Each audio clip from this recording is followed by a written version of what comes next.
ज्यांचे आत्ताच आपण विचार ऐकले ते श्रीमंत छत्रपती शाहू महाराज, माफ करा, खासदार शाहू महाराज, ज्यांचा या ठिकाणी पुरस्कार देऊन सन्मान केला जातो, त्या खासदार सुधामूर्ती हा कार्यक्रम दिल्लीमध्ये असल्यामुळं कधी इतक्या एखाद्या कार्यक्रमामध्ये संसदेचे सभासद बघायला मिळत नाहीत, तेवढी उपस्थिती आज या ठिकाणी आहे. खासदार अमोल काळे, भास्करराव भोरगरे, संजय पाटील, राजाभाऊ वाजे, श्रीमती रेणुताई पाटील, याशिवाय या कार्यक्रमाच्यासाठी अगत्यानं उपस्थित असलेले आपण सगळे बंधू भगिनी, श्री दीपक टिळक, टिळक कुटुंबीय आणि मित्र, आजचा हा कार्यक्रम हा नेहमी पुण्यामध्ये होत असतो. गतवर्षी देशाचे प्रधानमंत्री नरेंद्र मोदी यांना हा पुरस्कार देऊन त्यांचा सन्मान हा पुण्यामध्ये केला होता. आणि यापूर्वी विविध क्षेत्रामध्ये या देशाच्यासाठी ज्यांनी योगदान दिलं अशा अनेक मान्यवरांना हा पुरस्कार दिलेला होता. मला आनंद आहे की यावेळीचा पुरस्कार सुधामूर्तींना मिळतो याचा तर आनंद आहेच, पण देशाच्या राजधानीमध्ये हा सोहळा होतो आहे याचं एक प्रकारचं समाधान आहे आणि त्याच्यावर त्यांना आवडलं. लोकमान्य यांच्या संबंधी काही अधिक बोलण्याच्या संबंधीची आवश्यकता नाही. देशाच्या स्वातंत्र्याचा इतिहास लिहिल्याच्यानंतर लोकमान्यांच्या सहभागाशिवाय तो इतिहास कधी पुरा होऊ शकत नाही.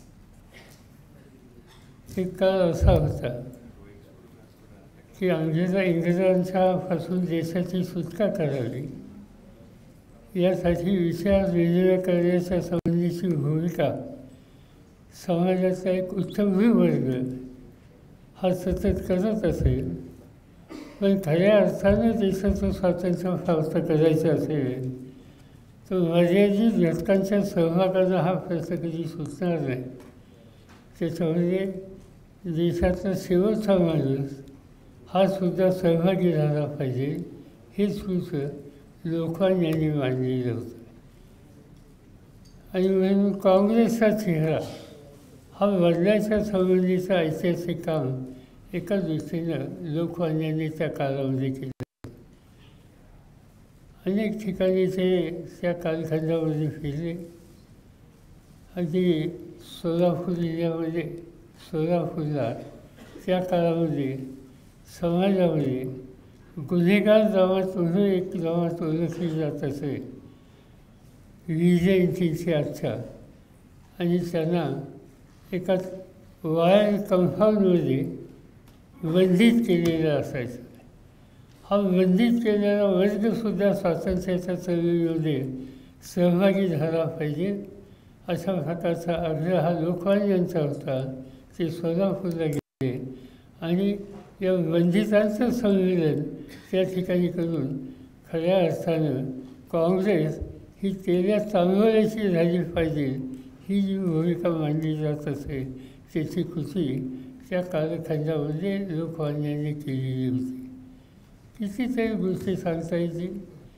आयुष्याचा महत्त्वाचा काळ मंदिराच्या तुरुंगामध्ये ब्रह्मदेशात हा घालवण्याचा कालखंड असो किंवा नंतरच्या काळामध्ये संघर्षाचा हा काळ असो. मला आनंद आहे की या कार्यक्रमामध्ये हा लोकमान्यांच्या नावाचा हा पुरस्कार सुधामूर्तींना मिळतो आहे.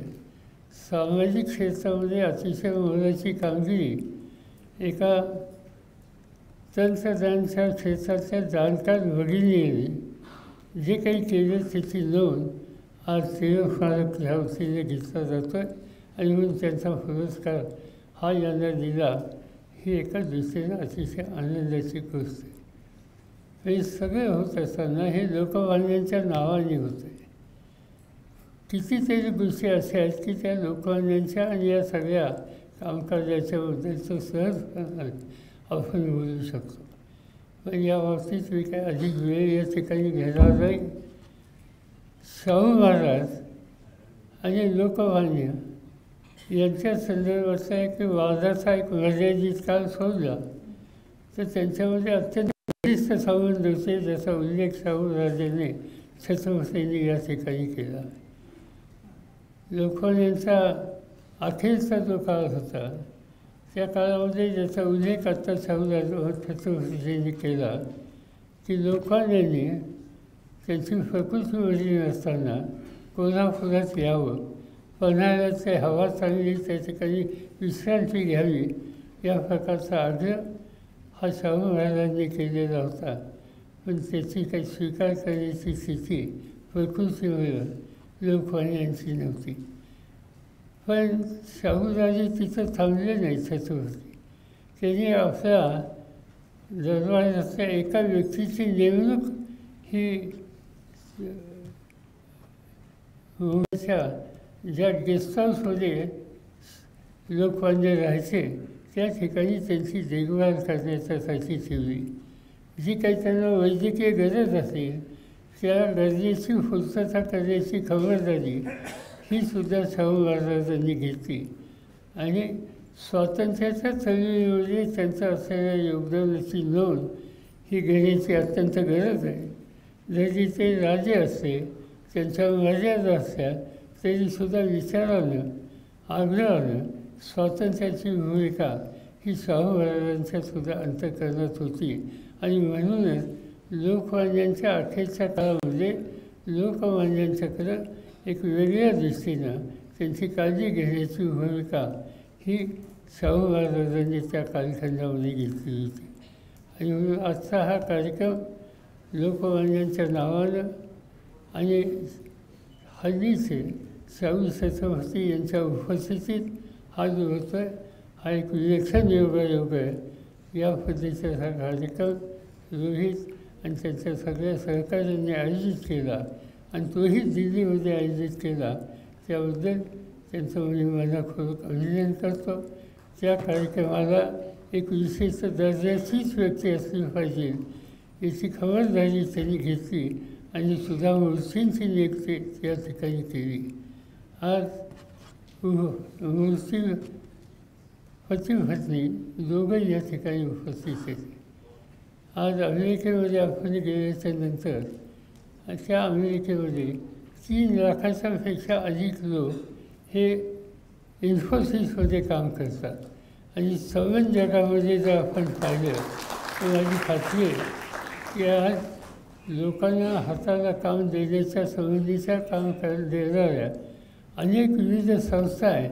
त्या संस्थांच्यामध्ये असलेला एकंदर सगळा वर्कफोर्स बघितला आणि इन्फोसिसने देशाच्या बाहेर लोकांना आणि विशेषतः तरुण पिढीला जी संधी दिली त्याचा संख्याबळ बघितलं तर त्याची तुलना होऊ शकत नाही.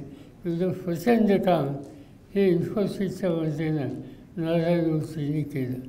आणि त्यांच्या या कामामध्ये त्यांना सहकार्य करणं, त्यांना साथ देणं आणि त्याचा दुसरा विधायक अँगल हा जाणीवपूर्वक जतन करणं या बाबतीत सुधा मूर्तींचं योगदान हेही तितकंच महत्त्वाचं आहे. आणि म्हणून आज त्यांचा या ठिकाणी सन्मान होतो आहे. याचा आनंद आपल्या सगळ्यांना होतो आहे.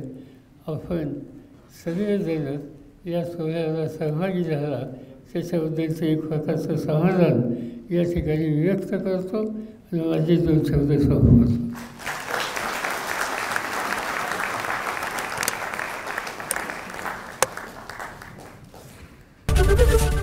एबीपी माझा, उघडा डोळे बघा नीट.